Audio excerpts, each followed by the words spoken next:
नमस्कार, मी जानवी सावंत. महाराष्ट्राचा महासंकल्प शेतीतून समृद्धीकडे या कृषी परिषदेमध्ये आपलं स्वागत आहे. या भव्य कृषी परिषदेमध्ये अप्लाइड इनोव्हेशन अँड टेक्नॉलॉजीचे अध्यक्ष श्री राम भोगले उपस्थित होते. शेती क्षेत्रातील बदलत्या काळामध्ये तंत्रज्ञानाचं वाढतं महत्त्व, नवकल्पनांचा वापर आणि त्यातून शेतकऱ्यांना मिळणाऱ्या नव्या संधी यावर त्यांनी सविस्तर मार्गदर्शन केलं.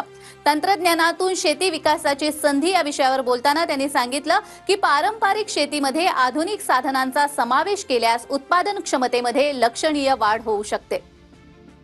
सर, आपण औद्योगिक क्षेत्रात तरुणांसाठी ऑटो क्लस्टर उभारण्यात फार मोठा मोलाचा वाटा उचलला होता. तर असं क्लस्टर शेतीसाठी करता येऊ शकेल का? निश्चितच ऑटो क्लस्टर ही संकल्पना जी आहे किंवा क्लस्टर ही जी संकल्पना आहे ती पे ॲज यू यूज, म्हणजे तुम्ही गुंतवणूक न करता तुम्ही जेवढा वापर कराल त्या वापरापुरतं मर्यादित पैसे तुम्ही द्यायचे.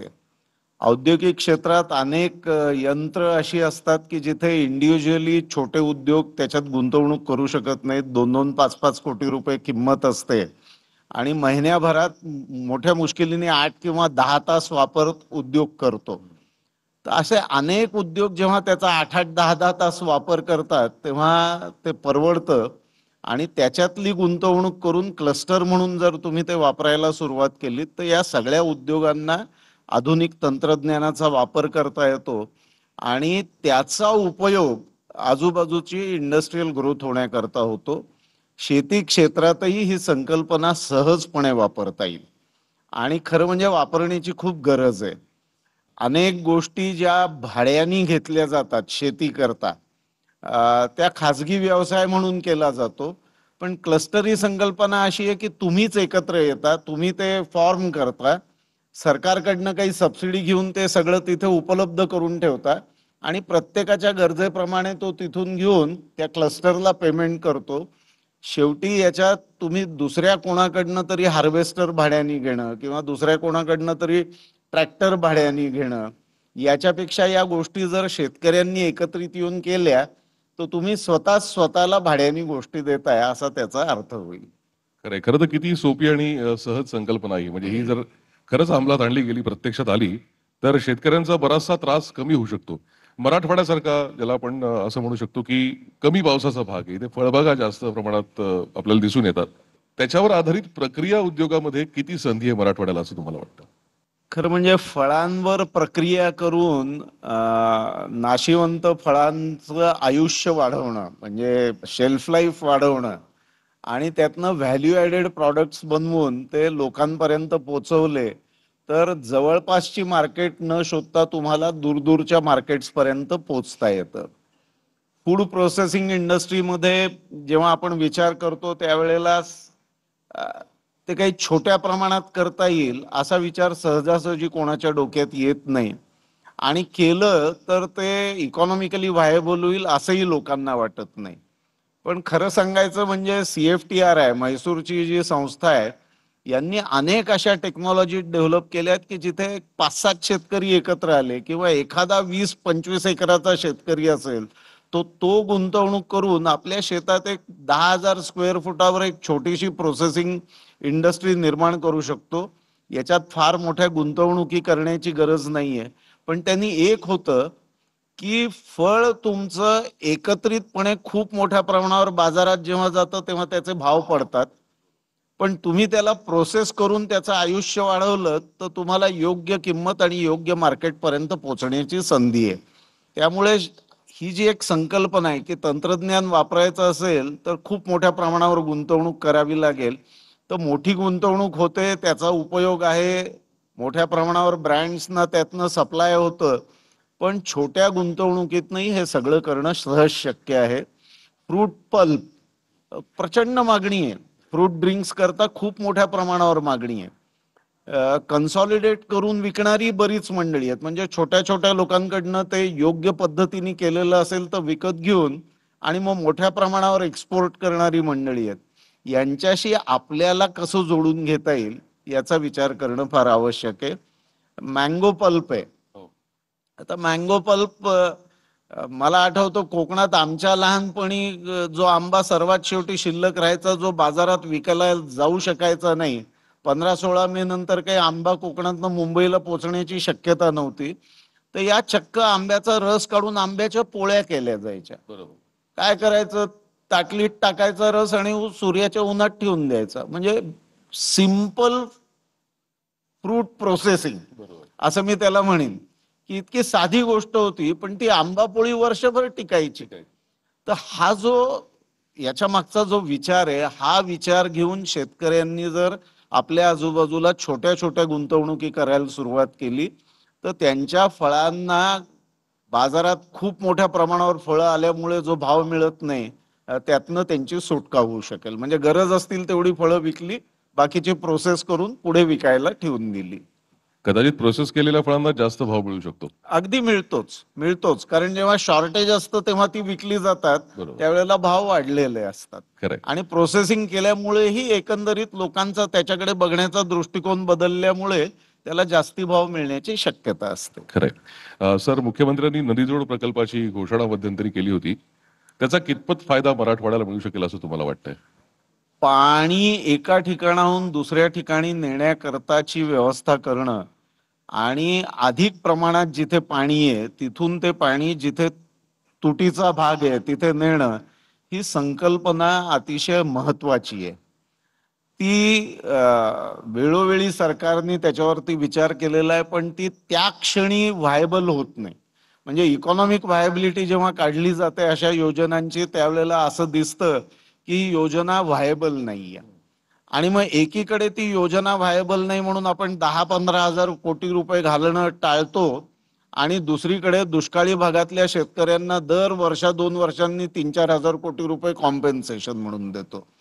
तर इकॉनॉमिक व्हायबिलिटी ही ते पाणी वापरून लोक त्याचे किती पैसे देतील शेतकरी, असा विचार न करता ज्या शेतकऱ्यांना डिस्ट्रेसमध्ये सरकारला दर 2-4 वर्षांनी मदत वाटावी लागते आणि जिथे पूर आल्यामुळे मदत वाटावी लागते, तर ते पुराचं पाणी जर तुम्ही दुष्काळी भागात नेऊ शकलात तर त्याची व्हायबिलिटी निश्चित आहे. कारण त्यामुळे पुरामुळे होणारं नुकसान टळतं आणि दुष्काळामुळे होणारं नुकसान टळतं. आणि शेतकऱ्यांना जे कॉम्पेन्सेशन दिलं जातं त्याचा विचार व्हायबिलिटीत केला जात नाही. तो खरं म्हणजे करायला पाहिजे. तर ही योजना अतिशय उत्कृष्ट आहे आणि त्यातनं एकंदरीतच ग्रामीण भागाची प्रगती होण्याकरता निश्चितपणे मदत होईल. दुसरं एक अत्यंत महत्वाचं म्हणजे आपण दिवसभर आज AI आणि तंत्रज्ञान याविषयी बोलतोच आहोत. तर कोरडवाहू हे दिवसाचे जवळजवळ 8 तास उपलब्ध आहे. स्टार्टअप्स मध्ये जर तुम्ही DC मोटर बेस्ड किंवा इन्व्हर्टर लावलेला असेल पंपाला आणि AC मोटर बेस्ड जर पंप चालवले जात असतील, तर AC मोटर बेस्ड शेताच्या प्रक्रिया करणारी यंत्र जर बनवलीत, तर ही यंत्र त्या पंपाच्या विजेला जोडता येतील. आणि जेव्हा पाणी द्यायचं नाहीये, जेव्हा हार्वेस्टिंग झालेलं आहे, धान्य किंवा फळं तुमच्याकडे आलेली आहेत, तर त्याच्यावर प्रक्रिया करण्याची यंत्र या विजेवर न चालवता येतील. नाही तर ही वीज वाया जाते, कारण दिवसा दिवे तर काही लावता येत नाहीत घरात तुम्हाला. मग ही वीज जनरेट होत असते पण हिचा उपयोग होत नसतो. तुम्ही विचार करा की 10 लाख पंप द्यायची, माझ्या हिशोबाने 2015 मध्ये मी जो अभ्यास केला होता 35 लाख शेती पंप होते. आणि हे सगळे 35 लाख पंप सोलारवर कन्वर्ट झाले तर शेतकऱ्यांना दिवसभर सरकारला पैसे न देता वीज मिळणार आहे आणि त्याचा फायदा शेतकऱ्यांना होणार आहे. पण एवढी प्रचंड वीज 180 दिवस सोडले तर इतर दिवस उपलब्ध असणार आहे. आणि या विजेचा वापर करून जर शेतीवर प्रक्रिया करण्याच्या गोष्टी आपण निर्माण केल्या तर अतिशय उत्कृष्ट स्टार्टअप निर्माण होतील. मी जेव्हा पेपरमध्ये बातम्या वाचतो की टमाटे जास्ती झाले म्हणून रस्त्यात फेकून दिले, कांदे जास्ती झाले म्हणून रस्त्यात फेकून दिले, भाव मिळत नाही म्हणून, तेव्हा मला स्वतःला असं वाटतं की जे एक ज्ञान आपल्याकडे परंपरेने आलेलं आहे, मी आंबा पोळीचा उल्लेख केला की सूर्याच्या उन्हात गोष्टी वाळवता येतात. आणि सोलार ड्राईंग, तुम्हाला गंमत वाटेल, 300-400 रुपयाचा पिझ्झा जो तुम्ही विकत घेता डॉमिनोज कडनं किंवा यांच्याकडनं, त्याच्यावर ज्या टमाट्याच्या फोडी घातलेल्या असतात ना, तो सन ड्राईड टोमॅटो असतो. सूर्याच्या उन्हात वाळवलेला टोमॅटोचा काप. आता याला किती रेट मिळत असेल तुम्ही अंदाजच करू शकत नाही. म्हणजे टमाट्याचा भाव 10 रुपये, 15 रुपये, 20 रुपये किलो मिळेल, पण हा सन ड्राईड टोमॅटो 200 किंवा 300 रुपये किलोनी विकला जातो. आणि तुम्ही काय केलंय? टमाटे स्वच्छ धुवून कापून सूर्याच्या उन्हात वाळवलेले. आता ही स्टार्टअप्स होऊ शकतात, कारण एका शेतकऱ्याने 10 किलो सनड्राईड टोमॅटो बनवले तर ते कदाचित विकले जाणार नाहीत, पण 100 शेतकऱ्यांकडनं जर असे 10 किलो टोमॅटो दर महिन्याला गोळा करणारा कोणी जर असेल तर त्याला मात्र ते 1000 किलो सनड्राईड टोमॅटो विकणं शक्य होईल. आणि तुम्ही विचार करा की शेतीतनं यातनं किती उत्पन्न होईल. कांदाही कापून असा सनड्राईड कांदा विकता येतो. कांद्याची पावडरच बनवायला पाहिजे असं काही नाहीये. कांद्याचं साधारण फोडी केल्या आणि वाळवल्यात तुम्ही तर त्या विकल्या जाऊ शकतात. मला आठवतं आमच्या लहानपणी मराठवाडा दुष्काळी असल्यामुळे हिरव्या भाज्याच मिळायच्या नाहीत. मोठ्या मुश्किलीने 1 किंवा 2 महिने पालेभाज्या उपलब्ध असायच्या. बाकी बाजारात गेलं तर कांदा, बटाटा, ढेंडसं एवढ्या 3 भाज्या सोडल्या तर बाजारात भाज्याही मिळायच्या नाहीत. आमच्या घरात टहाळ आणले म्हणजे हे खायला आणले तर आमची आई ते कधी फेकून द्यायची नाही, त्याचा पाला काढायची आणि सूर्याच्या उन्हात वाळून बरणीत भरून ठेवायची. घरात अनेक वेळा त्या वाळवलेल्या हरभऱ्याच्या पाल्याची भाजी असायची. का आम्हाला हरभऱ्याचा पाला वाळवून विकता येत नाही? का आम्हाला तो फेकून द्यावा लागतो? अतिशय म्हणजे ज्याला न्यूट्रिशन म्हणतात ते न्यूट्रिशियस फूड खायचं असेल तर हा पाला खावा, हे सनड्राईड टोमॅटो खावेत. याच्यात कुठलंही प्रक्रिया केलेली नाही. शेतीच्या संदर्भात असे अनेक स्टार्टअप्स आहेत. म्हणजे हा पुश करणारा पंप जो आहे तो मी त्याला अगदी त्याच्या 2016 पासून बघतोय आणि 2016 पासून त्याची प्रगती बघतोय. बघा, शेतीशी संबंधित उद्योग जो कोणी करेल तो किर्लोस्कर किंवा त्याही पेक्षा मोठा होईल असं मी आजही खात्रीपूर्वक तुम्हाला सांगतो.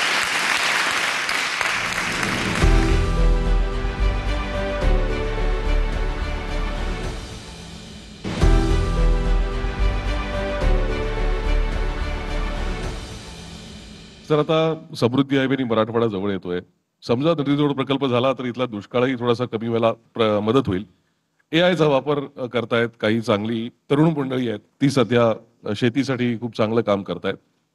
असं सगळं असताना सरकारकडनं नेमकी काय अपेक्षा शेतकऱ्यांनी ठेवली पाहिजे आणि तंत्रज्ञानाचा वापर करून समजा आपल्याला अवलंबित्व कमी करायचं असेल कुठल्याही गोष्ट सरकारवरचं, तर त्यासाठी नेमकं काय करायला हवं? मला स्वतःला असं वाटतं की सरकार शेतीपासून जितकं दूर जाईल तेवढी शेती व्हायबल होईल. माझं स्पष्ट मत आहे. कदाचित शेतकऱ्यांना मान्य होणार नाही, पण सरकार जितकं दूर जाईल तेवढी शेती व्हायबल होईल, कारण तेवढा विचार मग शेतकरी स्वतःच्या शेतीविषयी करायला लागतील.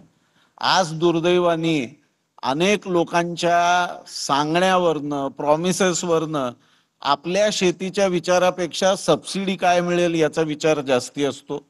मला अतिवृष्टी झाली म्हणून काही मिळवता येईल का, मला अमुक म्हणून काही मिळवता येईल का असा विचार असतो.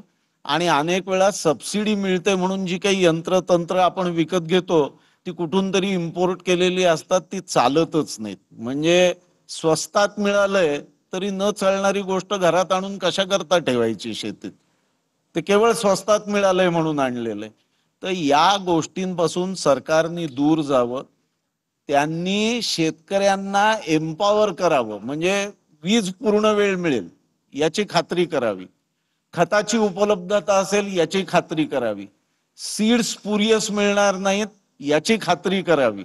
या सगळ्या गोष्टी कराव्यात. पण शेतकऱ्याला कुबड्या देणं बंद करावं.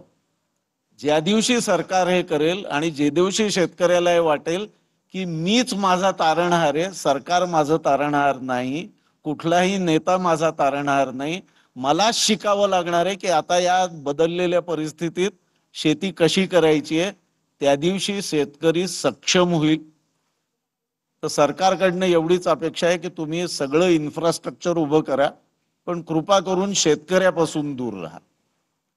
हे माझं मत आहे. पटेल न पटेल पण शांतपणे विचार करा आणि तुमच्या असं लक्षात येईल की ज्या दिवशी सरकार एखाद्या गोष्टीपासून दूर जातं त्या दिवशी ती गोष्ट जास्ती चांगल्या पद्धतीने देशात उभी राहते. हा आपला अनुभव आहे, फक्त आपण तसा विचार करत नाही. आणि दुसरी गोष्ट आहे की हे हायवेज वगैरे जे निर्माण होत आहेत ना, या हायवेजच्या बरोबर त्याच्या आजूबाजूला जे काही इकोसिस्टीम लागतं, म्हणजे समृद्धी हायवेवरनं मला जर JNPT पोर्टमध्ये माल पाठवायचा असेल तर मला एक कंटेनर लोड ज्याच्यात 20 टन किंवा 40 टन माल भरतो तेवढा माल त्याच्यात भरण्याकरता असला पाहिजे माझ्याकडे. मग याच्याकरता ज्या इकोसिस्टीम्स करायच्या आहेत आणि तो माल जर मला परदेशात पाठवायचा असेल तर तो तिथपर्यंत टिकला पाहिजे, चांगल्या अवस्थेत पोचला पाहिजे.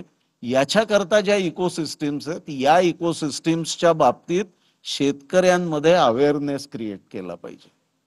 परत शेतकऱ्यांना उचलून देऊ नका, पण अवेअरनेस क्रिएट करा, त्यांना एकत्र येण्याची जाणीव द्या आणि त्यातनं करा. कोऑपरेटिव्ह ही इतकी चांगली मुवमेंट होती. दुर्दैवाने महाराष्ट्रात तरी शेतीच्या संदर्भातल्या कोऑपरेटिव्ह मुवमेंटमध्ये प्रचंड अडचणी निर्माण झाल्या आहेत, पण त्या मानव निर्मित आहेत. कोऑपरेटिव्हचा दोष नाहीये, तिथे काम करणाऱ्या मंडळींचा तो दोष आहे. आणि तिसरी गोष्ट मला स्वतःला असं वाटतं की मी जे बघतो शेती, अण्णा इथे, वसंतराव इथे, 3 प्रकारचे शेतकरी मी बघतो. जे काय बघतो त्याच्यात एक बांधाच्या बाहेरचा शेतकरी, एक बांधावरचा शेतकरी आणि एक बांधाच्या आतला शेतकरी. बांधाच्या आतला शेतकरी वाढावा म्हणून प्रयत्न करण्याची गरज आहे. बांधावरचा जो शेतकरी आहे त्यांनी शेतीपूरक व्यवसायाला घेतलं पाहिजे आणि बांधाच्या बाहेर जो शेतकरी बसून शेतकऱ्यांना शहाणपण सांगतो माझ्यासारखा, त्यांनी शेतीपासून दूर राहून आपले बाकीचे उद्योग करावेत. त्यांनी बाकीच्या भानगडीत पडू नये शेतीच्या, असं माझं स्पष्ट मत आहे. दुर्दैवाने बांधाबाहेरच्या शेतकऱ्याला जास्ती महत्व आलंय.